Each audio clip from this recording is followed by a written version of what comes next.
All right, I think we are good to go. So, hello everyone, and welcome to China's Children International's Adoptee Only Chat featuring Chinese adoptee actor and model and the reigning 2015 Pacific Miss Asian American, Kira Omans. Um, China's Children International is one of the first support and networking organizations created by and for Chinese adoptees. And I am Phoebe Velascio, a board member and communications coordinator for CCI. Hi everyone, my name is Charlotte Cotter and I'm one of the co-founders and current co-presidents of China's Children International. As part of CCI's Adoptee Only Chats, we have initiated a guest speakers project to invite influential figures in the adoption community to speak about their inspiring work. Each month we host a live streamed video chat over Google Plus and YouTube with a reserved amount of spots for our members to listen to our speakers in speaker stories and engage in productive dialogue. We then share this video with our entire community. In this way, we hope to inspire further leadership and effective, productive dialogue within the international Chinese adoptee community. This month, we're extremely honored to welcome Chinese adoptee and the reigning Pacific Miss Asian American, Kira Omans. She is the first adoptee and the youngest woman at 20 years old to hold this title. As an actress, model, and spokesperson, Kira hopes to create a stronger presence for Asian Americans in the entertainment industry. She believes that it is important for all people to see themselves represented in our media. Kira was valedictorian at Thomas Edison High School, and she studies performance for stage, screen, and communication at George Mason University. Additionally, she is a teaching artist with acting for young people. As a third-degree black belt, she volunteers as a self-defense instructor. Kira has also danced at many cultural showcases with the Fairfax Chinese dance troupe, including those at the Kennedy Center, Wolf Trap, Smithsonian, and the National Theater. And at this time, we'll jump into questions. So let's get started with, is there anything else that you would like to add to your personal introduction? I think that you all covered it really well. I'm really excited to be here and to meet all of you and to get even more involved with the adoptee community. I'm really excited. Awesome. And how did you find out about CCI? Well, shortly after Children's Hope International, which is the adoption agency that I was adopted through, they shared my picture in the Miss Asian American pageant, and Ming actually reached out to me about joining this group, and it was just such a wonderful way for me to continue to spread my message of intercultural understanding by getting to know more adoptees across the country, which has been incredible. And just because mostly my platform, I'm the first woman to win the Miss Asian American pageant who is an adoptee. So getting to know that community has been really, really important to me throughout my journey in the pageant and afterwards and through my advocacy work. And so just getting to meet more people and hearing more stories and just learning more about international adoption as a whole has been very important to me. Awesome. So where in China were you adopted from? I'm from southern China, from Zhongshan, which is close to Guangzhou.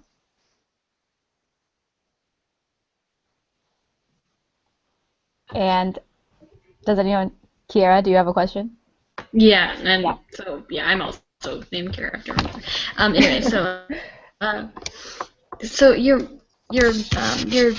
you do a lot of acting, and you're really interested in acting. I guess this is just something that I find interesting. Is how do you deal with being like typecast or that sort of thing? I don't know. This is a bit out there on the question range.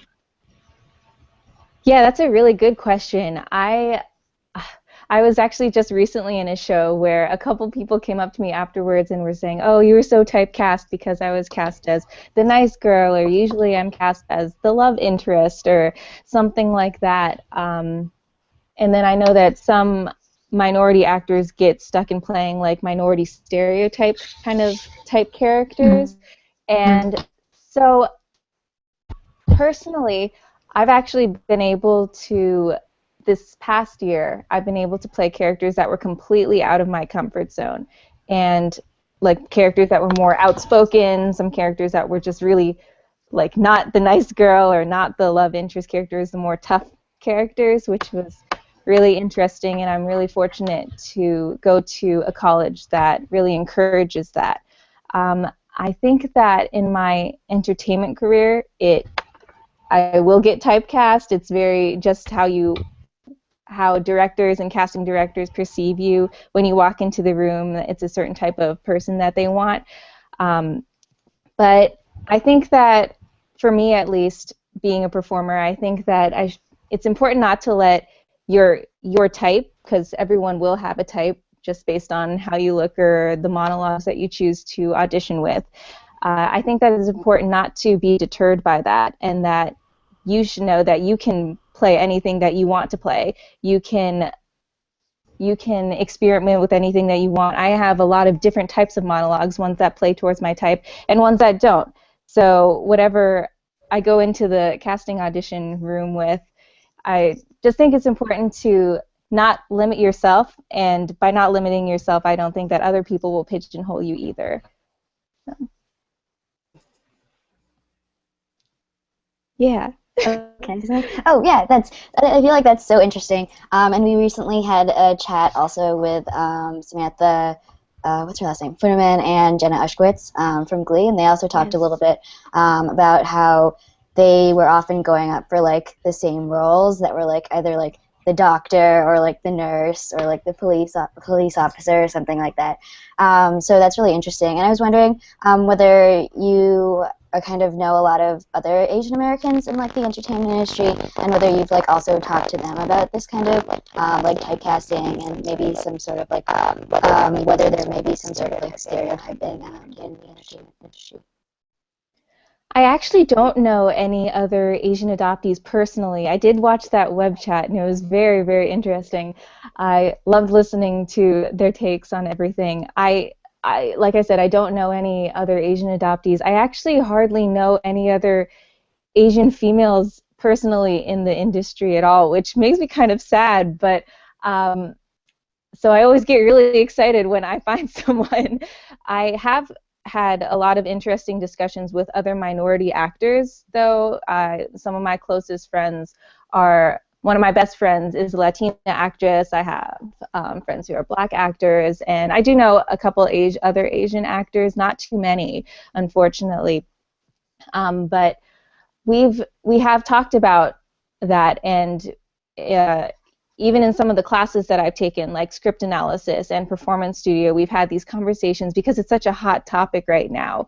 And I think that one of the main conclusions that I personally have come to is that even though there will be roles that are specifically for a certain race, like there are casting calls that are specifically for white people, there's casting calls that are specifically for Asian Americans and African Americans and Hispanic.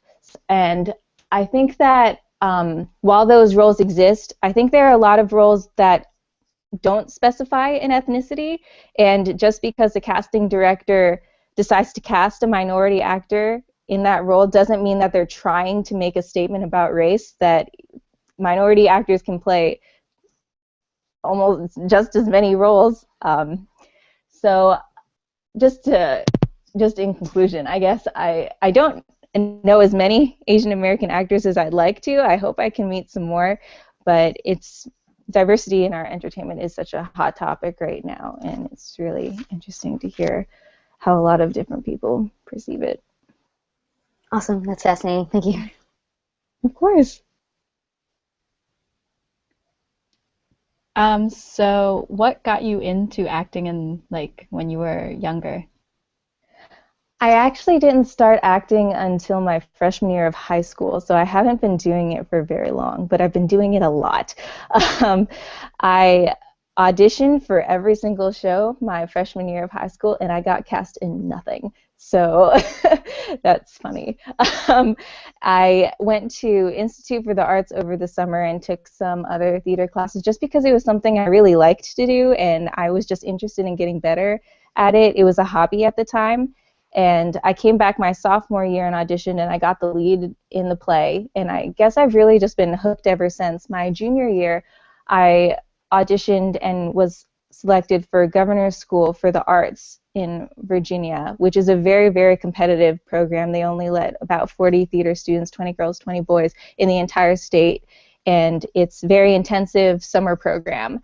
So I got into that, and I think that that was when I realized that this was something that I was really willing to work hard towards. It was something that I really loved and I'm really passionate about. And even just when growing up, I also didn't see a lot of Asian Americans in our media, in movies or on TV or anything, and I just wanted to be someone that other people could see as doing well out there. And I think that it's really important that everyone in America, that America now, everyone sees that, sees people, sees them, sorry, excuse me, sees themselves represented in media. So that was another part of why I'm so passionate about acting, aside from the fact that I love the art form and I'm learning more about it every day, but also just I guess the underlying fire that has inspired me to continue with it. And what's the... Oh, go ahead. No, that's sorry. Good. As a kind of or an aside, I guess, for that, what did you have an idea of what you wanted to do, or did you have any other things that you really wanted to do before you found acting or theater or that? I did. For the longest time, just growing up, all through elementary and middle school, I wanted to be a teacher. And then I guess in my middle school, high school, I was just like, oh, I'm going to double major in education and English because I love writing and I love English and I love language. And then theater came along and it was just kind of like, oh no, I guess I'll go down this path instead. I still write, I still teach a lot, and so I'm still able to do those things while I'm pursuing theater and acting. I think it's funny though that my minor is in communications because I also started getting into advocacy work and I became a spokesperson for Pacific Culture International, and so the opportunity to continue public speaking is something that I'm also very passionate about. And I don't know, I just don't, I feel like I don't really pigeonhole myself like I am an actress and only an actress. I think that as a performer, as anyone, it's important to be multifaceted, I guess. It's okay to want to do a lot of different things. You're not just one thing. So it's just interesting how I have all these other little things in addition to acting, but I guess that makes my performances richer. I don't know. I hope so. So how did you get started with your other activities, like your modeling and the martial arts? Martial arts I started when I was in second grade, I believe. I've been doing it for a really long time, and now I have my 3rd degree black belt, and I'm also getting into Krav Maga and Kung Fu. Since I've been doing Taekwondo for so many years, I'm just recently starting to explore different kinds of martial arts. I got into that because I saw a movie, and I saw a really cool movie, and I wanted to be able to flip around and like be able to defend myself. So that's really how I got into martial arts. The pageant unintentionally launched my modeling career.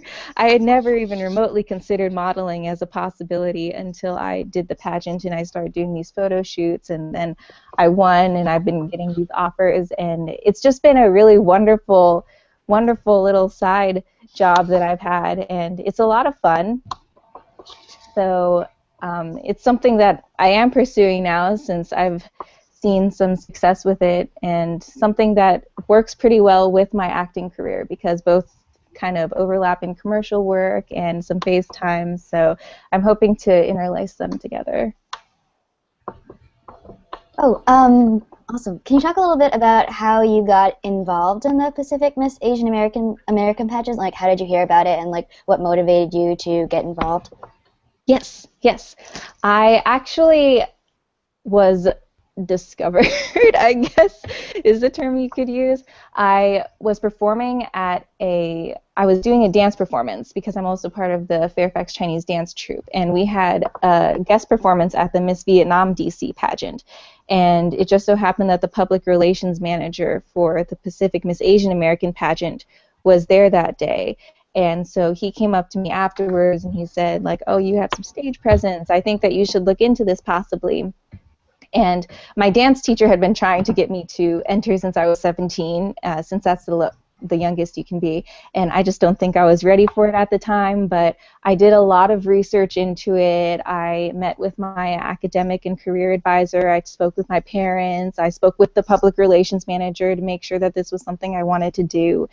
And I just figured that it would be a wonderful experience it would serve as a platform for me with my career in the entertainment industry. This was a good way to build my resume and to get some more stage time and more experience performing in front of people, and also to get my message out there since I was just looking into public speaking and communications at the time. So it was a very good step for me career-wise, and I went to see the finale of the pageant, and I was just so impressed with how smart and beautiful and talented all of those girls were. And beauty pageants really can get a bad rep for the girls being like ditzy or just like not even caring about anything but their looks. But I was just so impressed with all of the girls on that stage, and I just thought, oh, it would be such an honor to just be able to stand on that stage and just like express myself, and it doesn't even matter if I win.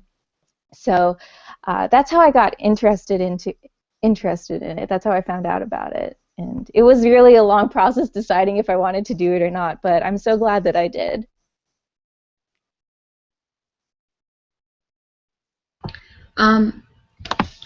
Whoops, sorry, blinking for a second. Pardon, give me a minute. Oh, you're fine. I have a question, Kira, if you want to Yeah. think about it. Oh, like other Kira. Okay. Do you have any like Asian role models growing up, and if so, like who in like popular culture did you look up to, if you had one? Is it weird if I say Mulan? Because No, that's really cool. She's kick-ass. Yeah. right? Exactly. I've just seen that movie so many times. I can quote it so many times. And I mean, I feel like she's the go-to, but she's such a great role model. I feel like just how she was so brave and so strong throughout that entire, like even when I watch it now, I just get emotional. I'm just like, how do you possess that much strength and that much confidence? And just her journey, watching her from the beginning of the movie to the end of the movie, it's just such a transformation, and it's just, you see her grow into herself and become comfortable and become a leader. And so that was really inspiring to me growing up. And I mean, she's obviously a very popular character, but yeah, I love Mulan. It's a good choice. Yeah, I love her. I remember now. All right. Okay. So, question. From what, or have you been back to China? No, I have not. I want to, but I haven't been yet. All right, and then I have another question. So from some of what you said, I've kind of gathered that you're from a predominantly white area, right? Or yeah. So I don't know if your college is more diverse or the area that you're living in right now is more diverse, but like I'm from a predominantly white area also, and so for me, I found it very jarring to go into an area where there are a lot of Chinese people. If your college is more diverse, how is that transition for you? Yes, I went to an very predominantly white elementary school and middle school, so I completely relate. I actually went to a very diverse high school, and my college is very diverse as well. So I was honestly, when I went to that transition from middle school to high school, from a very it was a private, predominantly white very wealthy elementary and middle school to a public, very diverse high school. I loved it so much. It was an amazing step. It was very different at first, and so there were a lot of things that were very different about it, and I feel like it was almost mild culture shock. But I'm so glad that I did. I think that's really where my love for intercultural understanding began, just because just understanding like all these different new perspectives and things. Class discussions were different and more open, and I felt like in elementary and middle school everyone kind of had the same opinion, and everyone was going towards a different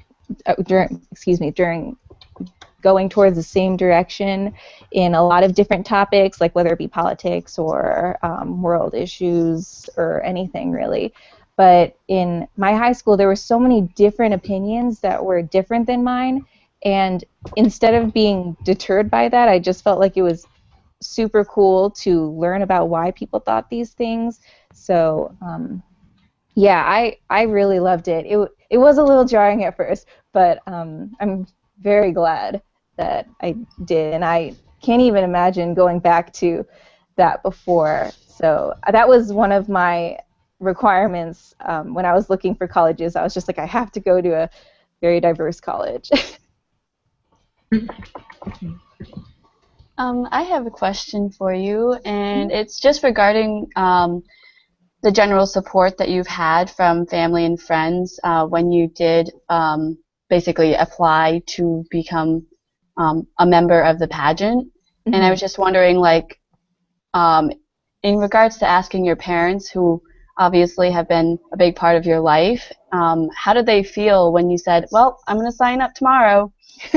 Because I can imagine they were, very happy to know this, but also probably obviously having their own personal concerns and so forth, and just the idea of, having their daughter in the spotlight in a very public form as opposed to, being in school production.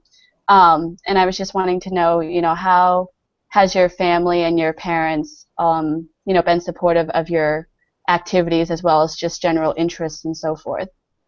Yes, absolutely. I rave about my family. I love my family so much. So my parents are Caucasian. I have a younger brother. He's adopted from South Korea, and I have a younger sister, and she's my parents' biological child. And that has just been my main support system, in addition to all of my wonderful friends and all the people I've met along the way, including you. You've been so very supportive, and I really appreciate it. Nothing goes unnoticed by me. I always get so excited, even if just someone shares my picture or anything. I'm just like, oh yay! But my parents have always been so supportive in the sense that they want the best for me, and I know that they want the best for me. And so me going into the pageant was a similar experience to when I told them that I wanted to go into acting. Because I know for a lot of parents when they tell for a lot of kids when they tell their parents, like, I want to be a theater major, I want to be an actor, it sounds a lot like, oh, I'm going to run away to the circus and never make any money. And so my parents were absolutely supportive of that, just like they were supportive of the pageant, as long as I proved that I had the work ethic to succeed. It wasn't just some whim that I wanted to do. It was something that I had thought through. I was very passionate about it. I had the work ethic. And then, like I mentioned earlier, when I was accepted into governor's school, I think that was a turning point for them as well, where I not only proved to them, but also to myself that I had a certain level of talent to make ends meet when I went out into the real world. So when the pageant came along, they were, again, very supportive. I talked to them a lot about things, so I feel like I doubted myself more than they would ever doubt me. I think that they have a lot more confidence in me than I did in myself at the time. So they also valued my career advisor's advice. So it was a lot of discussion, and I have a very open relationship with them, and we talk a lot. We have a very open communication in general in my house, like among my siblings as well. So I think that just them being so present in my life has made it a lot easier for my entire family to help each other and to really just support each other. And I mean, all of my friends have been incredible throughout this entire thing. Just everyone that I've met doing theater. I still keep in touch with the girls that I was adopted with when we were all babies, so we still all keep in touch, and we've been able to keep each other posted on our lives. And all the people in my dance and my taekwondo and just like everyone, I felt like just banded together, and which was really surprising, but just really just humbling as well. So it was definitely, when I won the title, it was definitely an opportunity that I felt like I could not have done alone at all. Like there has always been I've always had a huge support system, which I'm extremely grateful for. Kind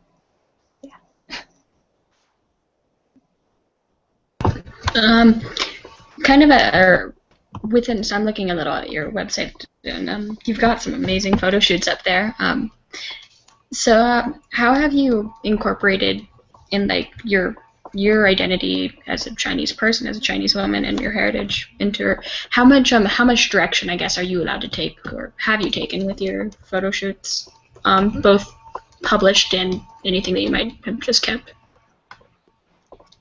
Yeah, I've done a lot of, well, I get to see all of the photographers and all of their work before I accept a photo shoot job, and there have been some very good paying jobs that I've just said, no, thank you, that's not, I guess the professional way to say would be part of my brand, because as a performer, as a public figure, you kind of have it's almost like your type, but it's something that you create for yourself, that I've tried to brand myself as a classy, nothing too scandalous or risque kind of model. Or if it is, then it's more on the artistic side, I guess, nothing for sex appeal or anything like that. So it is kind of tricky sometimes. There's such a fine line.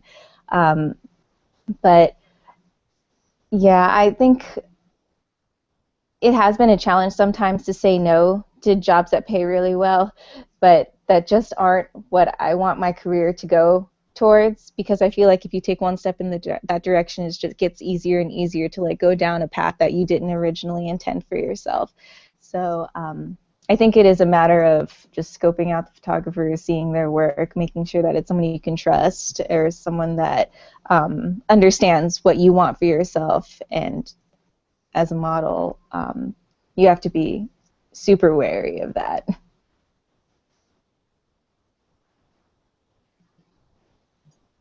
I just wanted to add just a general observation in saying that I'm really happy to know that you have such a strong conviction in indicating that you are your own agent, and knowing that even if you do have an agent for any modeling gig or anything in the future, that you yourself have such a strong indication that you are your own spokesperson. And so I think that's a really great message that you're setting out, because I know that sometimes in the whole hustle and bustle of everything, sometimes you can lose yourself and end up saying yes to certain people or yes to certain projects. And I just wanted to kind of give you kudos, essentially, saying that it's great that you are very passionate in what you do, but also in indicating that you know where you stand on things, because I think that's what a lot of people need to know.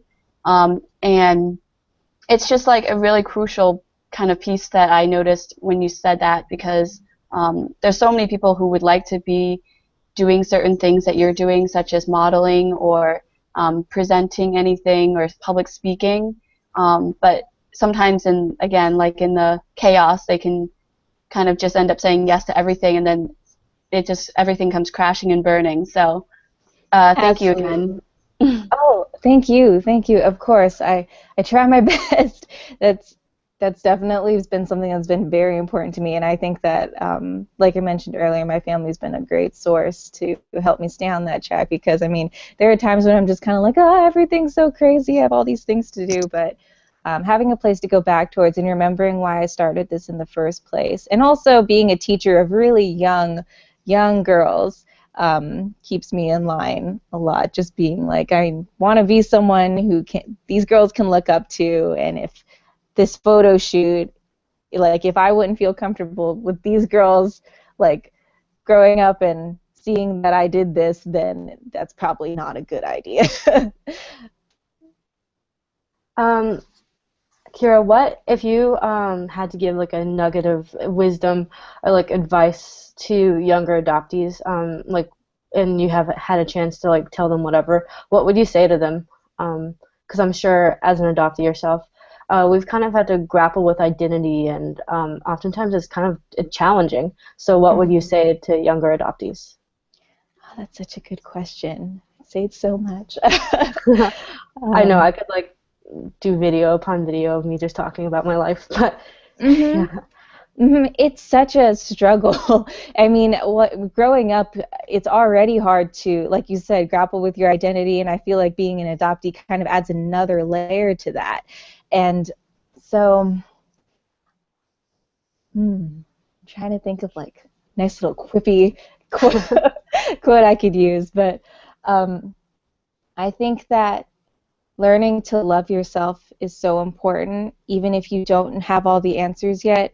Just knowing that you are who you are and everything about you, it's okay. Like, I mean, it's so simple, but I mean, even just watching my brother and sister grow up, I just think it's so important that you love yourself and know that you're capable of great things and you can be whatever you want to be. Again, you don't have to pigeonhole yourself, and then other people won't pigeonhole you, or if they do, then they don't really matter because you're capable of so much more. So, I mean, I think that confidence is such a crucial quality to instill in yourself and to help instill in other people as you're growing up, and just like throughout the rest of your life. Being confident in who yourself and loving who you are, even if, like I said, you don't have all the answers, if you're not completely sure, or if you're grappling with your identity, just knowing that that's okay, and that you're still a great person, and there are people who care about you, and that one day you maybe will find the answer, or maybe you won't, and that's okay too. You probably will. But just learning to be confident in who you are and knowing that you have something special to offer is so important. Knowing that knowing that you have your unique story, and that's something that you can offer to the world. So even if you are struggling with your identity, I guess that's okay. You should love yourself anyway. It's a great message. Thanks. Of course. I actually have one last question, if there's time for that, or is there time? I don't know how long we're supposed to run. So I was just thinking of this. So you mentioned earlier in the chat how you had, when you were younger, kind of not necessarily had that many role models in the media or anything that were Asian specifically, I guess. Are there any TV shows or anything that you would recommend to that star like a awesome, strong Asian person, Asian woman, whatever? Or do you have any opinions on anything current? I know that Ming-Na Wen is in Agents of S.H.I.E.L.D., I believe. I haven't watched too many episodes of that, but she was actually the voice Mulan, and she's on primetime TV, and she's very kick-ass in that. That's awesome. So I love watching her in that. I watched Fresh Off the Boat on ABC Family. Everyone's nodding. We're all familiar. I saw that. I actually went to the premiere of that in D.C., and the actors are all so knowledgeable about what they're doing and the message that they're sending. And I know that in the Asian community there has been some controversy about how it portrays Asian Americans. And since it is a pretty popular TV show, it's just interesting to see how people want to be perceived, and that show doesn't necessarily do that. personally, and again, this is just my own personal opinion, I think that there are a lot of moments of it that are really funny, but I do see how people could misinterpret the stereotypes as well. So that's such a tricky one. I don't know if I'd recommend that. I mean, maybe watch an episode and see if it's for you. I haven't watched it recently. I think Constance Wu is a very good actor, and she's very smart. I'm not sure if that's one that I'd personally recommend just because it has had a lot of mixed reviews. I'm trying to think. I know there are a lot of good TV shows out there with strong female role models, not necessarily Asian Americans, which there need to be. But yeah, I'm not sure if I can think of any off the top of my head right now. Yeah, I wish I had a better answer for that. But yeah. Hopefully in like 5 years we'll see you on the silver screen changing I that. hope so. That would be amazing. But yeah, I mean, another one of the Asian stereotypes is that all Asians are good at martial arts, or that all Asians are good at kicking butt, which isn't a bad stereotype, but it is a stereotype all the same. And so, I mean, I've seen a lot of wonderful action movies with cool Asian ninja-like characters, but again, I wouldn't say that those are really like strong role models that you should aspire to be. They're just good entertainment, I guess. So, but yes, I hope that in the future, we'll see much more Asian American movie stars. I had another question for you. Yeah. So, in regards to adoption and just specifically international adoption being a very it's becoming a little more talked about subject across the board and across different types of communities and groups and so forth.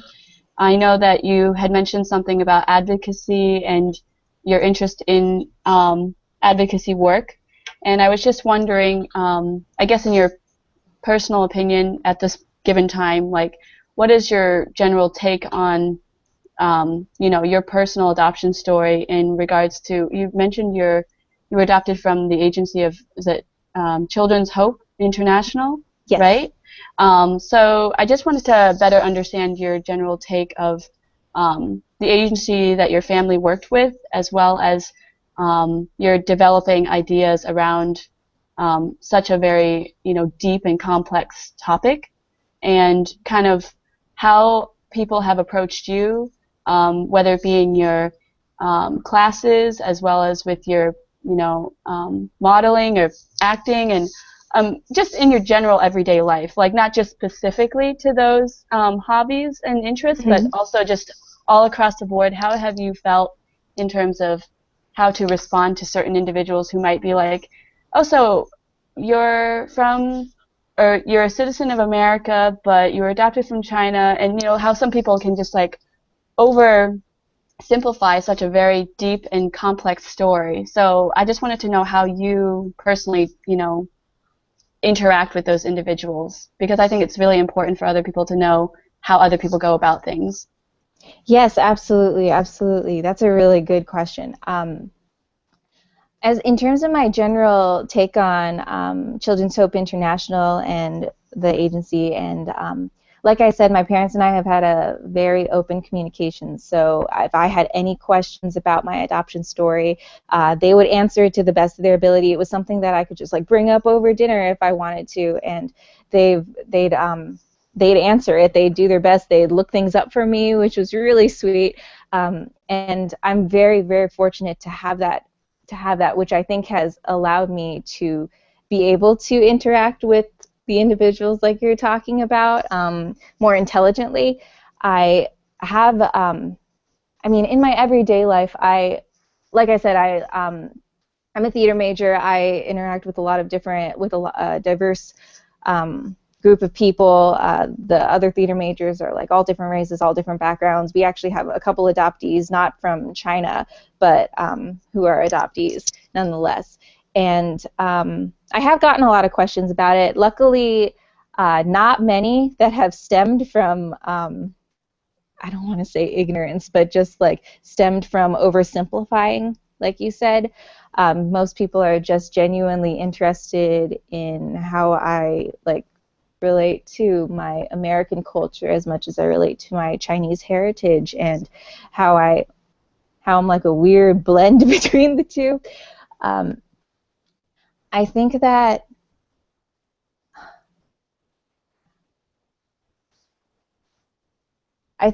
in regards to the oversimplifying, I think that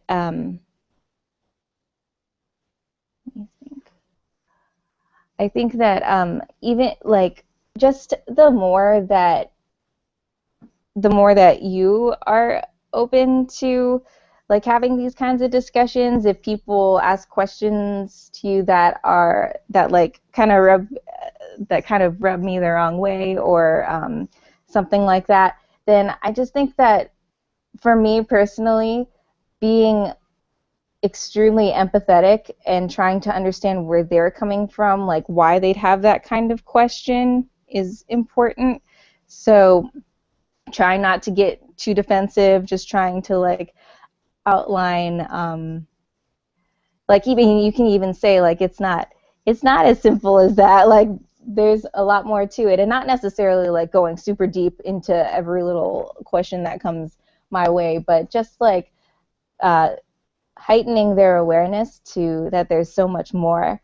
I guess it's just so funny. I've gone to a couple parties recently, and like I've gotten a couple just of my peers who just come up to me and start talking about international adoption and things like that. I'm like, yeah, that's what college kids talk about at 1 a.m. at a party.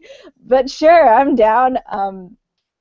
So I think that, I mean, my main message in my platform was just to come from a place of empathy, knowing that not everyone is going to understand, and again, that's okay, but just trying to help them get to that place if they're open to it, and answering questions that might not stem from a place of ignorance, but even if I may slightly perceive it that way, just knowing that the more that we can discuss international adoption and the more that we can discuss culture openly in a non-confrontational way, the more that we'll be able to understand each other and to help each other move forward together.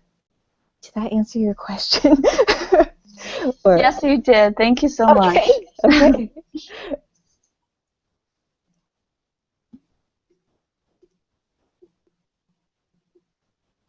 Okay. So following up on that, have you done anything to help explore the different facets of your Chinese American adoptee identity? The main way that I've kept in touch with my Chinese culture in general, I guess, is through the dance troupe that I'm in. My dance teachers and the founders of the troupe were immigrants from China, and they came here and they started their dance troupe, and they're sharing the culture with everyone in like DC and Maryland and Virginia. And so I got to learn a lot about my culture that way.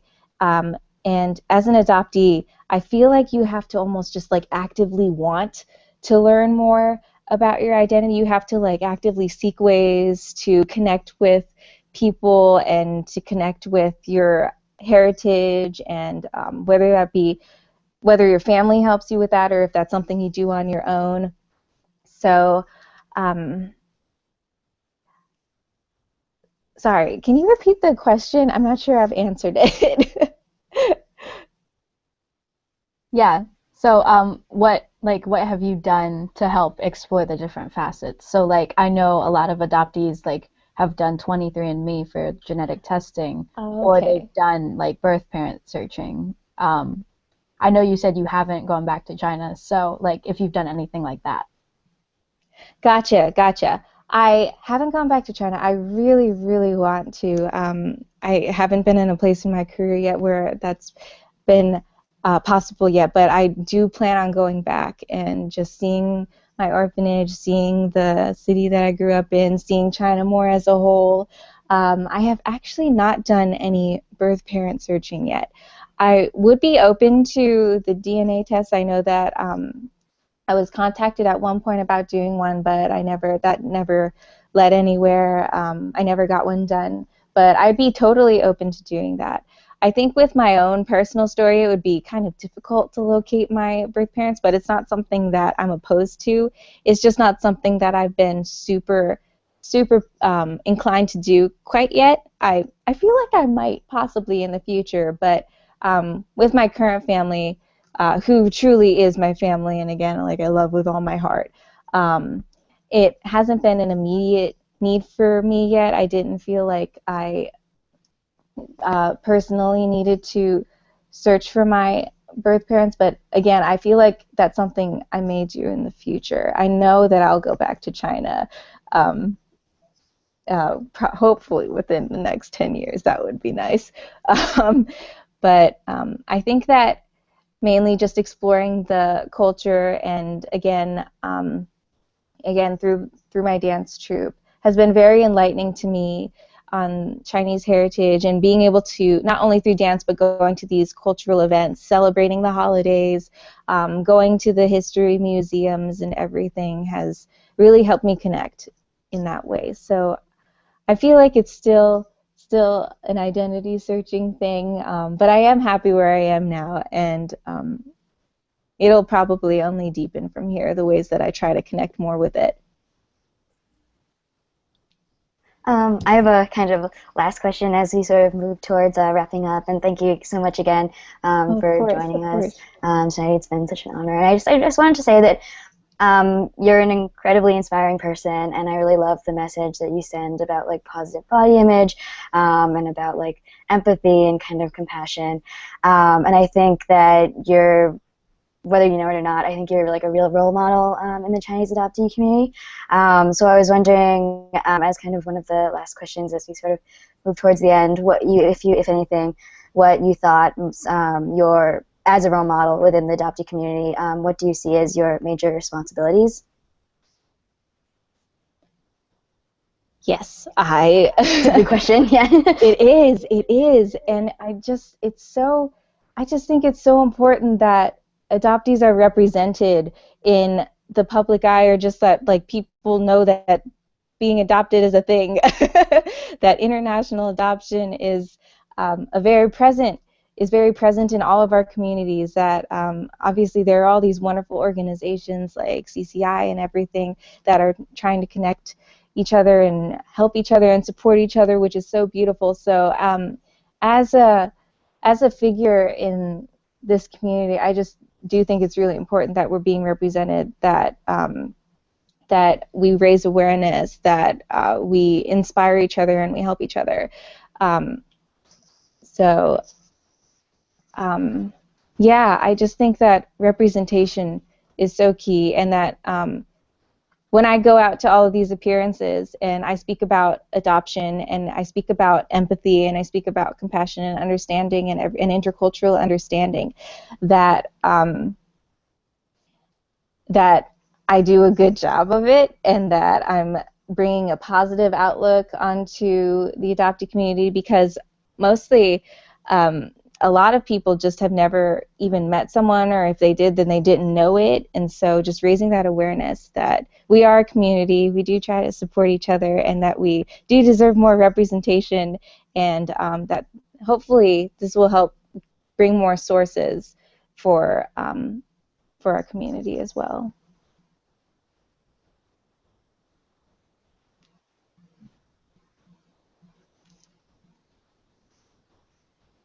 Thanks.